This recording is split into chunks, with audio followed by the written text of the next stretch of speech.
السلام علیکم دوستو، ہم آپ کے لیے ایک بہت ہی پیارا بیان لے کر حاضر ہوئے ہیں جس کا عنوان ہے کنجریاں اور شراب سے بھری زندگی کا واقعہ۔ دوستو، بہت ہی پیارا بیان ہے جس کو بیان فرما رہے ہیں خوبصورت انداز میں قاری حنی ملتانی صاحب۔ تو آئیے چلتے ہیں بیان کی طرف، توجہ سے۔ رمضان المبارک کا بابرکت مہینہ ختم قرآن کی تقریب سعید، اللہ پاک جل شانہ نے رمضان المبارک کی ہر گھڑی ہر ساتھ کو برکت اور رحمتوں سے بھر دیا۔ مجھے اور آپ کو ابھی پتہ نہیں چلتا، ایک وقت آئے گا کہ جب یہ تمام چیزوں کی قیمت سامنے آئے گی۔ خداوند کریم نے امت محمد مصطفیٰ صلی اللہ علیہ وسلم پر کس قدر کریمی فرمائی۔ حدیث میں ہے، فرمایا نبی کریم صلی اللہ علیہ وسلم نے کہ شب قدر میری امت سے پہلے آدم علیہ السلام سے لے کر عیسیٰ علیہ السلام تک کی امتوں میں سے کسی کو عطا نہیں ہوئی کہ ایک رات عبادت کرے تو 83 سال 4 مہینے کی عبادت کا ثواب مل جائے۔ پہلی امتوں میں سے کسی کو اتنا بڑا انعام نہیں ملا۔ 10 راتیں اگر کسی کو نصیب ہو جائے تو 833 برس کی عبادت کے برابر ثواب ملتا ہے۔ اور حدیث میں ہے، فرمایا نبی کریم صلی اللہ علیہ وسلم نے کہ ان راتوں میں خداوند کریم عرش عظیم سے نزول فرماتے ہیں، اور شب قدر کی وہ رات ہے جس میں قرآن کریم لوح محفوظ سے آسمان دنیا پہ آیا۔ بس وہی بات ہے کہ آج ہمیں نظر نہیں آتا، اس لیے یقین نہیں جمتا۔ جن لوگوں کو ان تمام چیزوں پہ یقین تھا وہ انہی معاملات میں سے سب کچھ کما گئے، وہ دنیا اور آخرت میں کامیاب ہوئے، دنیا میں ان کا کوئی مقابلہ کرنے والا پیدا نہ ہوا۔ یہودیوں کی ساری طاقت، عیسائیوں کی ساری قوت، عرب و عجم نے مل کر صحابہ کرام کو کچلنا چاہا۔ محمد مصطفیٰ صلی اللہ علیہ وسلم کے غلاموں نے جب قرآن کا جھنڈا بلند کیا، پوری دنیا ان کے قدموں کے نیچے آ گئی۔ بس آج ہمیں ادھار کا نظر آتا ہے اور کچھ یقین صحیح معنوں میں جمتا نہیں۔ صحابہ کرام کو یقین آیا اور انہوں نے اس یقین کو پوری دنیا میں پھیلا دیا اور اس یقین پہ جان دے دی۔ آج صبح اگر یہ اعلان ہو جائے کہ فلاں جگہ ایک آدمی 5 روپے فی آدمی تقسیم کرے گا تو صبح کی نماز سے پہلے لاکھوں آدمی جمع ہو جائیں گے، اس وجہ سے کہ میری آپ کی نظروں میں 5 روپے کی قیمت ہے، 5 آیتوں کی کوئی قیمت نہیں۔ میری اور آپ کی نظروں میں 5 روپے کی قیمت ہے، 5 رکعتوں کی رمضان میں قیمت نہیں ہماری نظروں کے سامنے۔ 5 روپے کامیاب نظر آتے ہیں اور 5 مرتبہ درود شریف پڑھنا رمضان میں اس کی قیمت کا، ان کے اجر کا، ان کے ثواب کا ہمیں اندازہ ہی نہیں۔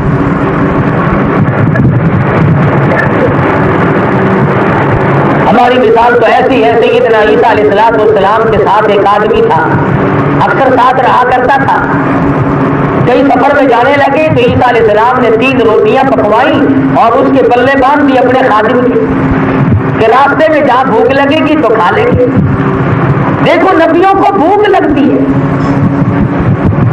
زمین کے اوپر آسمان کے نیچے انبیاء سے بڑھ کر، انبیاء سے اونچی شان والا، عظمت والا کوئی نہیں ہوا کرتا۔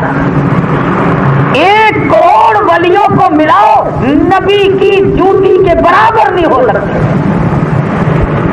1 کروڑ ابدال اکٹھے کرو، 1 کروڑ غوث اکٹھے کرو، 1 کروڑ اوتار اکٹھے کرو اور اربوں خربوں نمازی اور حاجی اور غازیوں کو ملا دو، اللہ کے ایک نبی کے جوتی کے مقابلے میں نہیں آ سکتا۔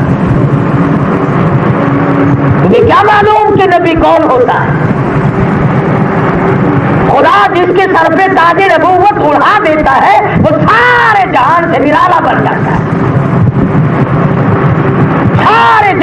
نرالا، پھر اس کے اندر اتنا حوصلہ آ جاتا ہے کہ آپ اور میں اس حوصلے پر یقین نہیں کر سکتے.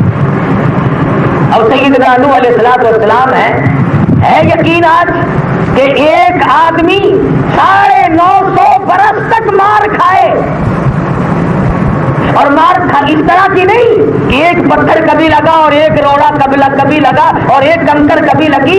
تفسیریں اٹھاؤ قرآن کریم کی، علماء نے لکھا ہے اتنا پتھر برستا تھا کہ نوح علیہ السلام پیر سے لے کر سر تک پتھروں میں چھپ جایا کرتے تھے. اور اتنا عالی حوصلہ ہوتا ہے پیغمبر اتنے پتھر کھانے کے بعد پھر بھی اپنے گھر میں تشریف لے جاتے ہیں اور جھولی پھیلا کر دعا کرتے الہی میں نے تیرا پیغام پہنچایا اور لوگوں نے نہ مانا، اب میرا قصور ہے، میں پہنچانے کے قابل نہیں، میں جس طرح سے تیرا پہنچانے کا حق تھا نہیں پہنچا سکا، تو مجھے معاف کر دے. اتنے پتھر کھانے کے بعد بھی، اتنے زخم کھانے کے بعد بھی علماء نے لکھا ہے نوح علیہ السلام کی ہڈیاں ٹوٹ گئی، سارا بدن زخمی ہوتا تھا. اگلے دن پھر پتھر لگتے تھے اور پھر رات کو دعا کرتے تھے الہی تو سچا، تیرا نام سچا، تیرا پیغام سچا، لیکن میں بندہ ہوں، میں صحیح معنوں میں پہنچا نہ سکا. کون اتنا حوصلہ لائے گا؟ نبی کا حوصلہ الگ، نبی کی شان الگ، نبی کا کردار الگ، نبی کا ایک ایک زندگی کا لمحہ الگ الگ ہوا کرتا ہے. اور اتنی شان والے پیغمبر ہیں، اگر ذرا سی کسی سے بھول ہوئی پھر گرفت بھی نرالی ہے. سیدنا آدم علیہ السلام کو جنت کے بیچ میں کھڑا کر کے لباس اتار لیا گیا. ساری کائنات کا ابا ہے، انسانیت کا ابا ہے، سارا جہان ان کی نسل سے ہے، لیکن باپ سے تھوڑی سی بھول ہوئی جنت میں کھڑا کر کے ننگا کر دیا. پتا چلا اللہ کے دربار میں کوئی لحاظ نہیں. یہ جو تمہیں گھمنڈ لگا ہوا ہے نا، وہ کوئی نہیں جی، کوئی نہیں. کلمہ گو ہے ہنسی، ہم کلمہ پڑھتے ہیں، داڑھی منڈوا کر پیشاب کی نالی میں بے شک پھینکتے رہے، رشوت لیتے رہے، جوا کھیلتے رہے، شراب پیتے رہے، حرام کھاتے رہے، رات دن کنجر کنجریوں میں زندگی کاٹتے رہے، اور بھی مسلمان ہیں، ہماری نجات سب سے پہلے ہو.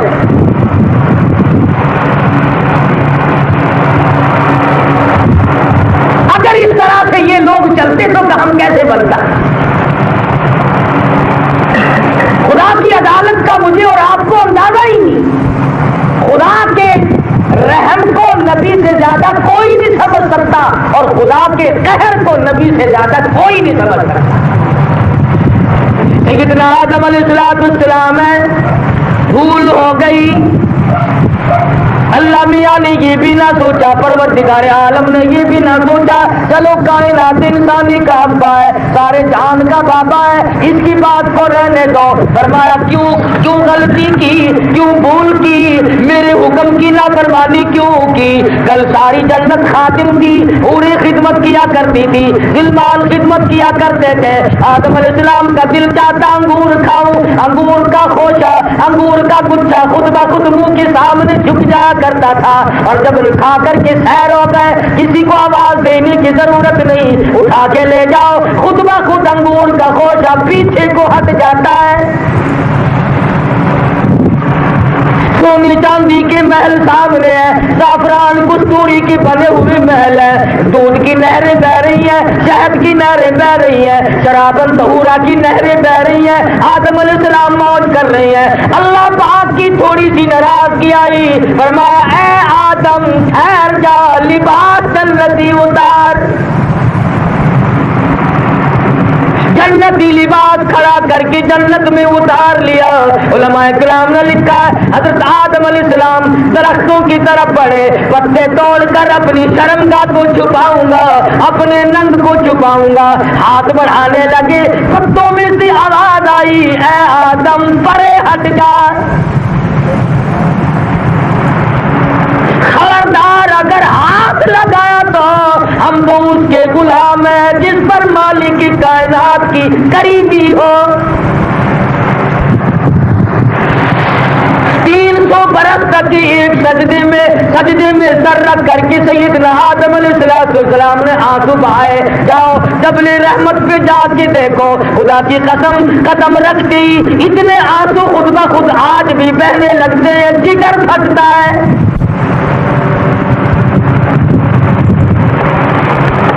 بتلا یہ رہا تھا کہ ہم مقام نبوت, خدا جس کو تاج نبوت اڑاتے ہیں وہ اللہ کے برگزیدہ ہوتے ہیں, اور اللہ پاک کے امر کو, اس کے حکم کو پہنچانے میں وہ کوئی پیسوں پیش نہیں کیا کرتے, اس میں کوئی ڈھیل نہیں کرتے, اس میں کوئی نعوذ باللہ ہیرا پھیری نہیں کرتے. ایک دن میں 70 نبیوں کی گردنیں کاٹ ماری, گردنیں کٹا دی, مگر اللہ کے حکم کو نہ پھیرا. یحییٰ علیہ السلام کا سر کاٹ کر تخت میں رکھ دیا, زکریا علیہ السلام کو چیر کے ٹکڑے کر دیے, ابراہیم علیہ السلام کو چیخا میں پھینک دیا, یوسف علیہ السلام جیسے حسین و جمیل خوبصورت نبی کو کنویں میں دھکا دے دیا.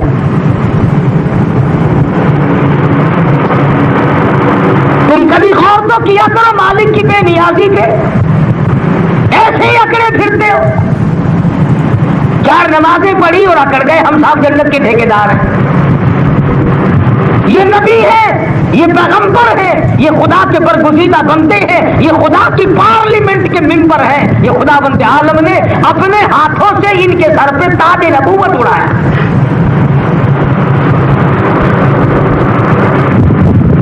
میری تیری کیا ہستی, ہم نے تو بس یہ طریقہ سیکھا ہے مسئلوں میں ہیرا پھیری کرو, جیسے قوم راضی ہو ویسے راضی کر دو, جیسے لوگ چاہے ویسے کر دو, بس خوش ہو جائیں گے. وہ پہلے بھی بات کئی مرتبہ سنائی ہوگی. ایک عورت تھی, ماں بیٹے کا جھگڑا ہو گیا, صاحب جائیداد تھے. لڑکی نے کوشش کی کہ ماں کو جائیداد نہ ملے. ماں مولوی کے پاس نہیں جا کے کہنے لگی ایسا فتویٰ لکھ دے جو ساری جائیداد مجھے مل جائے. مولوی صاحب کہنے لگے 100 روپے لگیں گے. انہوں نے کہا 100 روپے میں دوں گا. انہوں نے کہا پہلے دے, فتوے کا معاملہ بعد میں اگر پھر گئی تو میں کیا کروں گا, پہلے لا. اس زمانے میں 100 روپے لے کر کے فتوے دیا کرتے تھے, اب اور تیرے کردار چل رہے ہیں. انہوں نے کہا 7 گز لٹھا لا, اس پہ بیٹھ کے چلا کھینچوں گا. کوئی کہتا ہے کہ اتنا لٹھا لا, میں اس کا لنگوٹ کس کے چلا کروں گا. اور قوم ہے قرآن کو چھوڑ کر, نبی کے فرمان کو چھوڑ کر, 1,29,000 صحابہ کے کردار کو چھوڑ کر, اہل بیت کے عمل اور کردار کو چھوڑ کر ٹھگوں کی بات میں فوراً آتے ہیں. ذرا سی کوئی عورت بیمار ہو گئی, اب وہ تو ایک مسئلہ چلا ہوا نا, مولوی کے پاس جاتی ہے, دیکھو مجھے کیا ہوا. اوہو میرے اوپر تو برابر والی نے کہیں جادو کر رکھے ہیں, بس تو خدا یوں ہی بچ گئی, ورنہ باہر بڑا سکتا.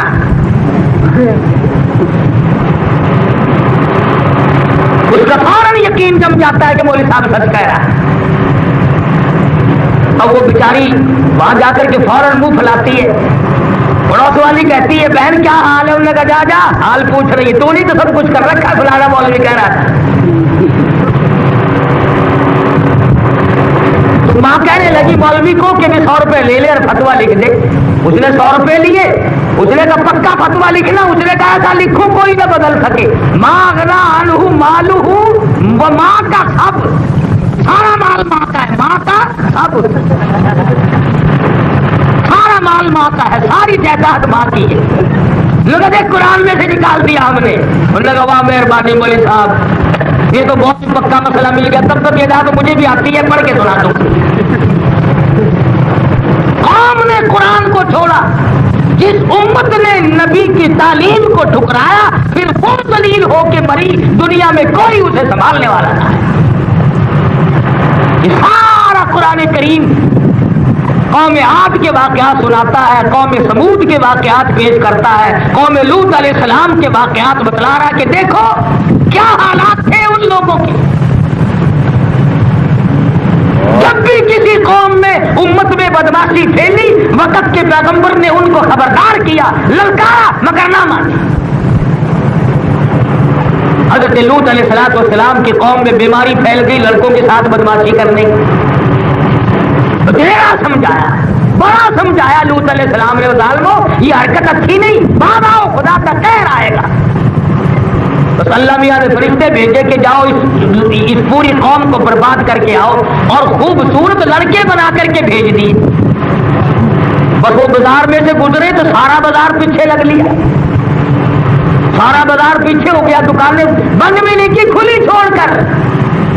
وہ لوط علیہ السلام پیغمبر کے گھر میں آ کر کے بیٹھ گئے، انہوں نے بھی سمجھا یہ میرے مہمان ہیں۔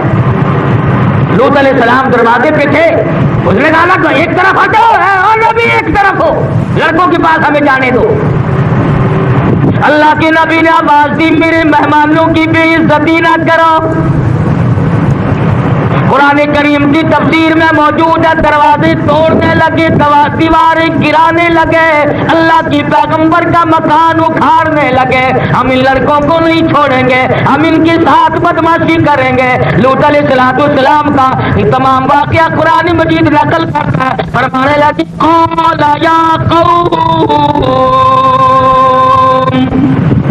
ان هؤلاء بناتی اطہر لکم، اور لوگوں جاؤ تمہارے گھروں میں میری بیٹیاں موجود ہیں، لڑکیاں موجود ہیں، وہاں جا کر اپنی حسرت کو پوری کرو۔ میرے محل کو دیکھو کھاڑنے لگے، اللہ کا پیغمبر رویا، او میرے پروردگار کیا کروں، میرے مہمانوں کی توہین ہو رہی ہے۔ قال لو ان لی بکم قوة او آوی الى رکن شدید، میرے پاس لکڑی ہوتی، میرے پاس لاٹھی ہوتی، میرے پاس طاقت ہوتی، میں ان کو مارتا۔ اور میرے رب میں تیرا نبی، تو میرا رب، میرے پلے کچھ نہیں، تو ہی سنبھال۔ فرشتوں نے پہلے نہ بتلایا، جب دیکھا اللہ کا نبی رو رہا ہے، بے بس ہے، بے کس ہے، اندر بیٹھی بیٹھی رو پڑے۔ اور لوط علیہ السلام گھبرانا، قالوا یا لوط انا رسول ربک، ہم تو فرشتے ہیں لڑکے نہیں، انہیں آنے تو دو۔ لوط علیہ السلام ایک طرف ہٹے اور وہ کھڑے ہوئے، ساری قوم بھاگنے لگی۔ آواز آئی اب کہاں بھاگو گے؟ آواز آئی تمام زمین کو، پوری زمین سے کاٹ کر آسمان کے قریب لے جاؤ۔ یوں زمین کٹی، آسمان کی طرف بستیوں کی بستیاں بڑھ رہی ہیں، اور آواز آئی لنرسل علیہم حجارۃ من طین مسومۃ عند ربک للمسرفین، پتھر برسے، نوکدار پتھر برسے، پتھروں پہ نام لکھے ہوئے تھے، یہ فلاں کو لگے، یہ فلاں کو لگے۔ آسمان کے قریب لے گئے اور وہاں جا کر پلٹ کر زمین پہ سارے علاقے کو، پوری قوم کو پھینک دیا۔ بدلا یہ رہا تھا کہ نبی کی بات جب بھی کسی قوم نے نہ مانی وہ قوم برباد ہوئی۔ امام الانبیاء محبوب کبریا حضرت محمد مصطفیٰ صلی اللہ تعالی علیہ وسلم نے رو رو کر ایک عرصے تک دعائیں مانگی، الہی امت کے بارے میں دعائیں مانگی۔ کچھ نبیوں کی امتوں کا یہ حال رہا، ادھر گناہ کیا ادھر شکل بدل گئی۔ شام کو سوئے آدمی تھے، صبح کو اٹھے پوری قوم بندر بن گئی۔ شام کو سوئے آدمی تھے، صبح کو اٹھے تو کتے بن گئے۔ ادھر گناہ کیا ادھر شکل بدل جا کرتی تھی۔ اللہ کے لاڈلے پیغمبر حضرت محمد عربی صلی اللہ علیہ وسلم نے رو رو کر دعا کی، الہی اے میرے پروردگار، فرمایا میرے نبی مانگو کیا مانگتے ہو؟ الہ العالمین، تین دعائیں کرتا ہوں، تین دعائیں کرتا ہوں۔ پہلی دعا تو میری یہ ہے کہ میری امت کی شکلیں نہ بدلیں۔ یہ آج گناہ کر کے جو آدمی کی شکل میں پھرتا ہے، یہ صدقہ ہے محمد عربی صلی اللہ علیہ وسلم کا۔ یا آقا عالم کی دعا کا صدقہ ہے، ورنہ خدا جانے اب تک ہم کبھی سے بھیڑیے کتے خنزیر بن گئے ہوتے۔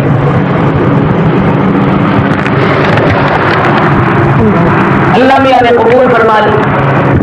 دوسری دعا کی الہ العالمین، میری امت کو یکدم عذاب دے کر، پوری امت کو یکدم عذاب دے کر برباد نہ کیا جائے، جیسا کہ قوم عاد کا نام و نشان مٹا دیا، قوم سمود کا نام و نشان مٹا دیا، لوط علیہ السلام کی قوم کا ایک بچہ باقی نہ بچا، سب کو مٹا کے رکھ دیا۔ دعا کی اللہ کے نبی نے، اس طرح سے میری امت کو برباد نہ کیا جائے۔ اللہ پاک نے یہ بھی قبول فرما لیا۔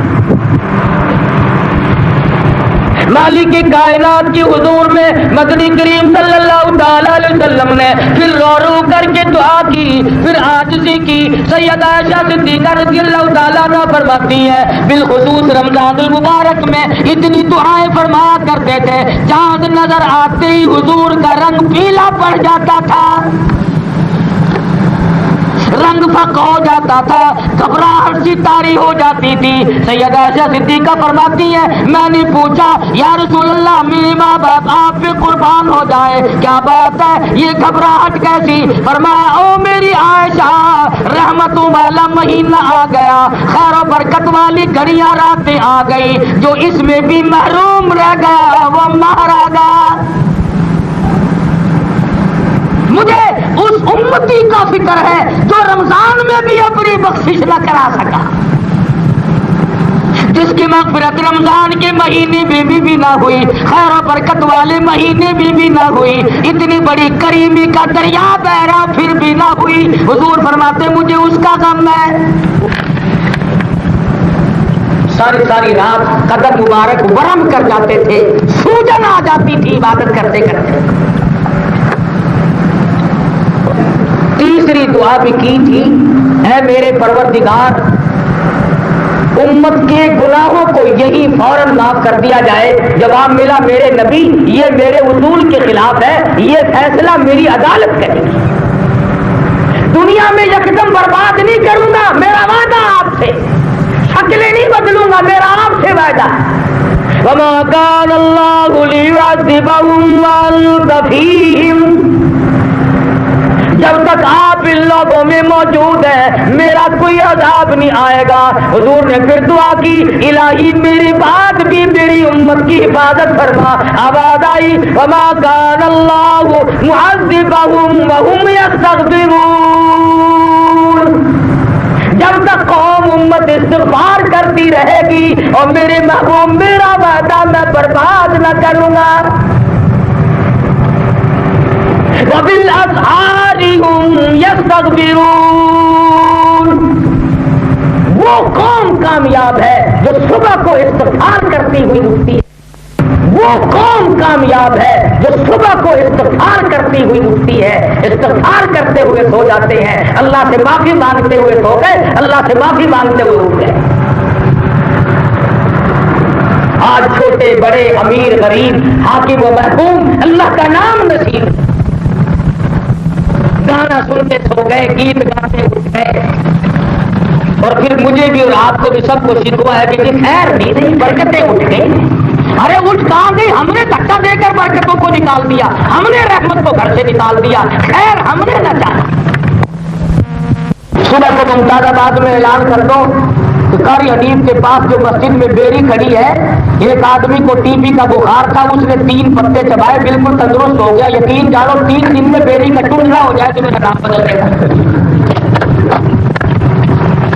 ایسی باتوں کے پیچھے بڑے جلدی پڑتے ہیں۔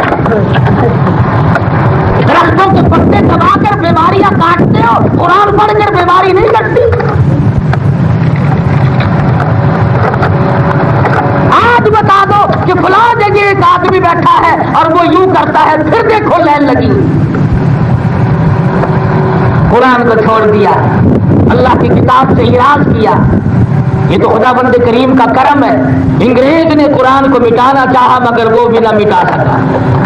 انہوں نے ایک ترکیب بنائی تھی ہندوستان میں، جب انگریز آیا جتنے قرآن مجید ملتے اس زمانے میں چھاپے خانے تو تھے نہیں، یہ تھے تو بہت کم مقدار میں تھے، کسی اور صورت کے تھے، جیسے آج سہولت ہے وہ کہاں تھی۔ قرآن مجید خریدنے لگے انگریز اور جلا دے، خریدے اور جلا دے، خریدے اور جلا دے، تاکہ قرآن ختم ہو جائے، مسلمانوں کے پلے قرآن نہ رہے۔ وہ یوں کرتے کرتے پانی پتا گئے اور انہوں نے قرآن کریم وہاں خریدنے شروع کیے۔ تو کوئی آدمی کہنے لگا بڑے پاگل ہو تم، سنا انگریز بڑا کلمت ہوتا ہے، تم جیسا بے وقوف تو کوئی بھی نہیں۔ اس نے کہا کیوں؟ کہ کس لیے جلا رہے ہو؟ کہ قرآن ختم ہو جائے۔ انہوں نے کہا اچھا ذرا یہاں بیٹھو۔ انہوں نے 6-7 سال کے کئی لڑکے بلوائے اور تھوڑا تھوڑا ملا کر سارا قرآن کریم بچوں سے پڑھوا دیا۔ انہوں نے کہا کیسے مٹاؤ گے بولو؟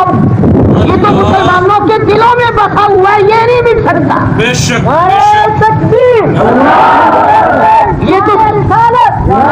یہ تو سینہ بسینہ چل رہا ہے، اس کو مٹانے والے مٹ گئے، یہ کبھی نہیں مٹے گا۔ تو انگریز نے ہتھیار ڈال دیے اور کہا بالکل ٹھیک ہے، اللہ کی کتاب قرآن کریم ہے، اسے کوئی نہیں مٹا سکتا۔ دلی میں انگریز جب آیا تو انہوں نے مناظرے کیے علماء سے، وہاں سے وہ پادری لاتے تھے اور وہ مقابلہ کیا کرتے تھے علماء سے۔ تو ایک دن پادری کہنے لگا مولوی کو کہ بھئی میں اور آپ باتیں کرتے رہتے ہیں، لوگ ان پڑھ ہیں، علم ہے نہیں، فیصلہ نہیں ہوتا، کل ایسا کرو آپ اپنا قرآن کریم لائے، میں اپنی انجیل لاؤں گا اور یہاں دلی کے چاندنی چوک میں آگ جلائیں گے، میں انجیل اس میں پھینکوں گا، آپ قرآن مجید اس میں ڈالنا، جس کی کتاب جل جائے گی وہ جھوٹا، جس کی باقی رہ جائے وہ سچا۔ بات طے ہو گئی۔ شاہ عبد العزیز دہلوی رحمۃ اللہ علیہ کو پتا چلا کہ بھئی یہ بات طے ہو گئی، فرمایا تم نہ جانا، مجھے لے کے چلنا۔ شاہ عبد العزیز دہلوی رحمۃ اللہ علیہ کو ساتھ لے کر آئے۔ انگریز کہنے لگا مولانا اپنا قرآن لاؤ۔ اس نے کہا کیا کرے گا؟ اس آگ میں ڈالیں گے، میں انجیل ڈالوں گا، آپ اپنا قرآن ڈالیں۔ وہ انجیل کو کوئی ایسا مسالہ چپکا کے لایا تھا جس کو آگ نہ جلائے۔ انگریز کے پاس اور ہے کیا؟ مسالہ ہی مسالہ ہے نا سارا۔ انگریز نے مسالے ہی لگائے۔ یہ دیکھو نا ہمارے نوجوانوں کی شکلوں کو مسالے لگا دیے، عورتوں کی شکل کو مسالے لگا دیے۔ آج کل بازار میں جا کے دیکھو کپڑے کی خریداری اتنی نہیں اور اتنا زیور زور سب ختم ہو گئے، سارا زور سرخی پاؤڈر پہ لگا ہوا۔ یہ مسالہ ہی ہے نا سرخی پاؤڈر، اور کیا ہے یہ؟ پورے پاکستان کی عورتیں انگریز کے بنائے ہوئے مسالے کے پیچھے لگ رہی ہیں۔ تو وہ انگریز انجیل کو مسالہ لپیٹ کے لایا تھا۔ حضرت شاہ صاحب بڑے سمجھدار سے فرمایا بھائی انجیل بھی اللہ کی کتاب ہے، اس نے کیا خطا کی؟ اور قرآن کریم بھی اللہ کی کتاب ہے، اس نے کیا خطا کی؟ فیصلہ یہ ہے، یہ دلی کی مخلوقات کھڑی ہے، لاکھوں آدمیوں کے سامنے میں کلمہ پڑھتا ہوا چھلانگ لگاتا ہوں اور تو اپنی انجیل پڑھتا ہوا چھلانگ لگا اس آگ میں، جو جل جائے وہ جھوٹا، جو باقی رہ جائے وہ سچا۔ آؤ یہ فیصلہ۔ اب وہ اپنے بدن کو تو مسالہ لپیٹ کے آیا نہیں تھا، کہنے لگا میں تو ایسا نہیں کرتا۔ ان نے کہا جا کر۔ انگریز نے اس طرح کے مسالے لوگوں کو دیے۔ ہمارے پاکستان میں کچھ بے علم لوگوں نے، ان پڑھ لوگوں نے، کسی نے پیری کا روپ دھارا، کسی نے مولوی کا روپ دھارا، انہوں نے دین پر مسالے لگا دیے۔ امام الانبیاء محبوب کبریا حضرت محمد مصطفیٰ صلی اللہ علیہ وسلم نے فرمایا جس نے مجھ پر الزام باندھا میرا فرمان نہیں، میری طرف نسبت کیا کہ فلاں فرمان حضور کا ہے، فرمایا فَلْيَتَبَوَّأْ مَقْعَدَهُ مِنَ النَّارِ، اس نے اپنا ٹھکانہ جہنم میں بنا لیا۔ حضور اکرم صلی اللہ علیہ وسلم کی سنتوں کو چھوڑ دیا، بدعت کے پیچھے لگ گئے۔ مدنی کریم صلی اللہ تعالی علیہ وسلم کے صحابہ نے خیرات بھی کی، صدقے بھی کی ہے، فطرانی بھی دی ہے، زکوٰۃ بھی ادا کی، روزے بھی رکھے، نمازیں بھی پڑھی، قرآن مجید بھی رات دن پڑھا، مگر کسی قسم کا صحابہ کرام کی زندگی میں بدعت کا بیج نہ آیا۔ یہ تو اب آ کر کے تمام سنتوں کو جو کھانا اللہ نام پر دو کسی عزیز رشتے دار کے روح کے اصال ثواب کے لیے، جب تک اس پہ ختم نہ پڑو کہ وہ پہنچتا ہی نہیں۔ اچھا اگر کپڑا دے دیں پھر کپڑے میں تو کوئی ختم نہیں پڑتا، پھر وہ تو بیچ میں لٹکتا ہے نا۔ ایک آدمی نے اپنی والدہ کے اصال ثواب کے لیے مسجد میں بجلی کا ٹیوبویل لگوا دیا۔ اب مسئلہ تو یہ ہے کہ جب تک وہ ٹیوبویل پانی دے گا لوگ وضو کریں گے، ادھر تو سجدہ کرے گا ادھر اس کی ماں کی خبر ٹھنڈی ہوگی، مگر اس ٹیوبویل پہ تو فاتحہ کبھی کسی نے نہیں پڑھی، اس سے تو ختم کبھی کسی نے نہیں دیا۔ اسی طرح اگر کسی نے اصال ثواب اپنے والد کے لیے بیوی کے لیے مسجد کی دیوار بنا دی، چھت ڈلوا دی، فرش بنوا دیا، کوئی چیز بھی اس طرح سے صدقہ خیرات کیا، کنواں بنوا دیا، سرائے بنوا دی، تو کبھی کسی نے ختم نہیں پڑا تو پہنچے گا کیسے؟ اور ملا بڑا ڈنگی ہوتا ہے، 40ویں دن آتا ہے کہ آج روح نکالنے آیا ہوں میں، تو اس دن اسرائیل ٹھیلا خالی لے گیا۔ بڑے میاں کی روح تو آج نکل رہی ہے، اس دن فرشتہ کیا کرنے آیا تھا؟ اور اگر روح آج تک تھی تو اسے قبر میں کیوں پہنچایا؟ کیوں کہ یہ کونے میں چپکی رہا ہے، کونے میں ایک لگی ہوئی ہے تیرے کونے میں جو چپک گئی روح، کیوں کہ دروازے پہ کسی بچے کو نہ کھڑا ہونے دینا، روح کی ٹکر نہ بچ جائے۔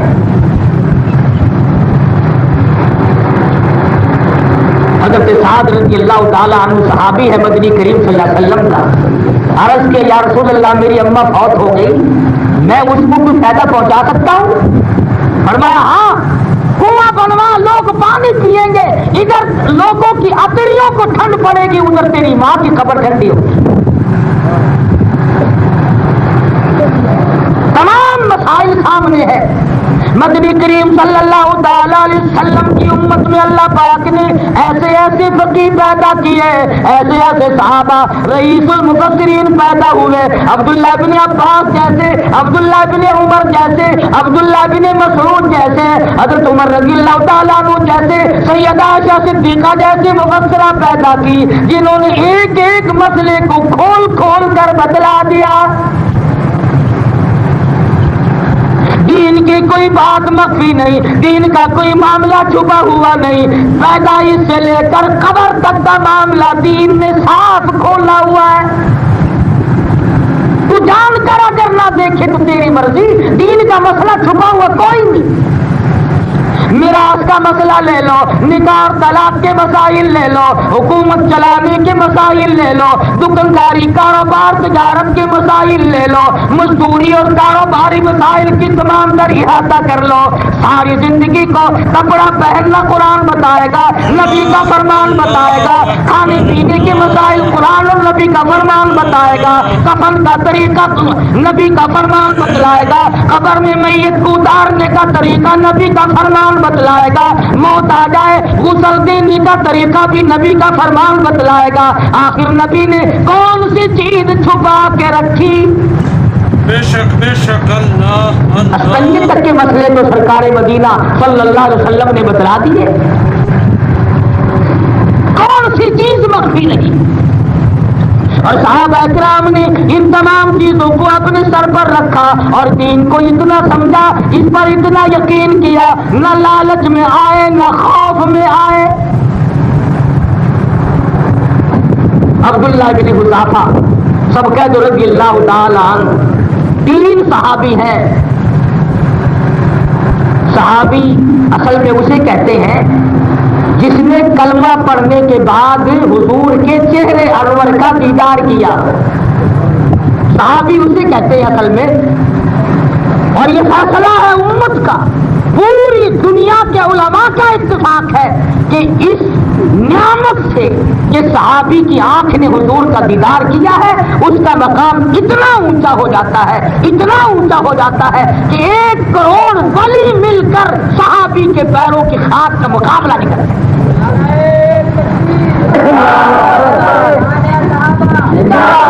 اس لیے کہ اس کو وہ جو نعمت ملی مدنی کریم صلی اللہ علیہ وسلم کا دیدار کرنے کی، کلمہ پڑھنے کے بعد ایمان ملا اور دیدار ملا، اس کا مقابلہ کوئی نہیں کر سکتا۔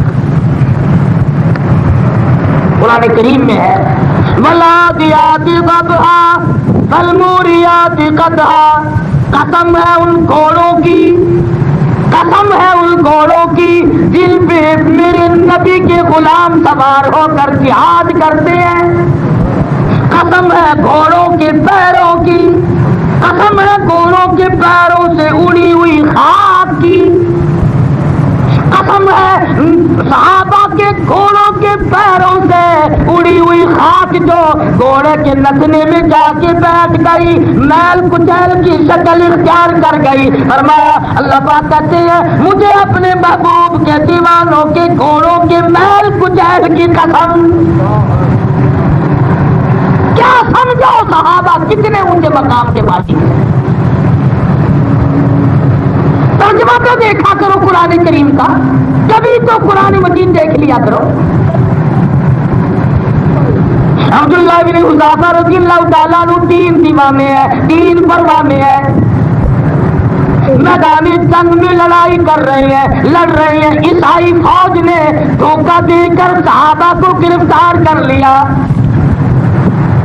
3 صحابی گرفتار ہو گئے، پکڑ کر اپنے بادشاہ کے یہاں لے گئے، بادشاہ کے یہاں جا کر کے پیش کر دیے۔ اس نے پہلی مار وہی ماری جو کافر ہمیشہ مارا کرتا ہے، کافر گولی نہیں مارا کرتا مسلمان کو، آسانی سی بات، گولی تو بعد کو مارتا ہے، وہ پہلے اور ٹھنڈی گولی مارتا ہے۔ عیسائی بادشاہ کہنے لگا اگر تم اپنا نبی کا عطا کردہ دین ترک کر دو، کلمہ ترک کر دو، اسلام چھوڑ دو، میں اپنی شہزادیوں سے تمہاری شادیاں کر دوں گا۔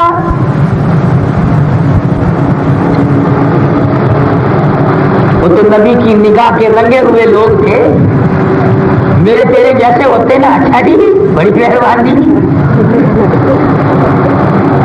ہم اس لائق تو کہہ نہیں تھی، یہ تو آپ کی قریبی ہوئی بس۔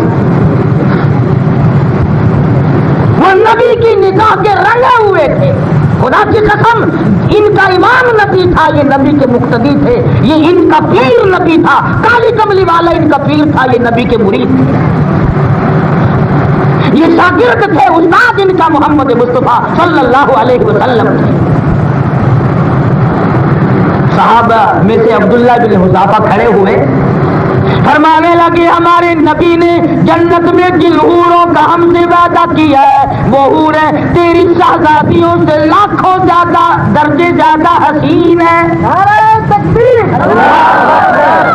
صحابہ، ہمیں اپنے نبی کے فرمان پہ یقین ہے، ہمیں اپنے نبی کی زبان پہ یقین ہے، لہذا ہمارے نبی نے جو وعدہ فرمایا ہم اس کو سچا جانتے ہیں، ہم تیری شہزادیوں کے منہ پہ تھوکنے کو بھی تیار ہیں۔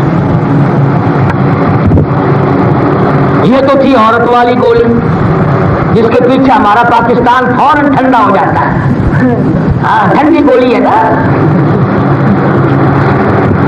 بات سے یوں گزر رہا ہو نا، لیڈی ذرا سی یوں منہ کھول کر اگر 2 دندری دکھا دے نا بس لیڈے کا دن کٹ گیا سارا۔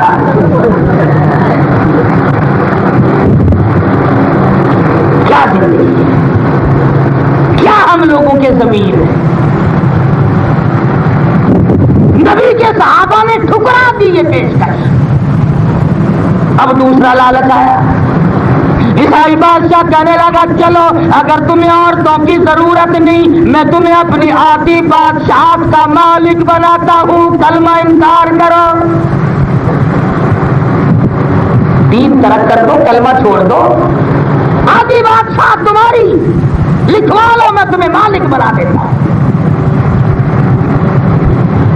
وہاں بھی اگر ہم جیسا کوئی ہوتا نا، اچھا جی جناب کی بڑی بڑی مہربانی، ماشاءاللہ بڑے سخی ہیں آپ، ماشاء اللہ، سبحان اللہ، سبحان اللہ۔ دوستو کیسا لگا آپ کو ہمارا یہ بیان؟ اگر بیان پسند آیا ہو تو اسے لائک کریں، ہمارے چینل کو سبسکرائب کریں اور دوسروں تک اسے شیئر ضرور کریں۔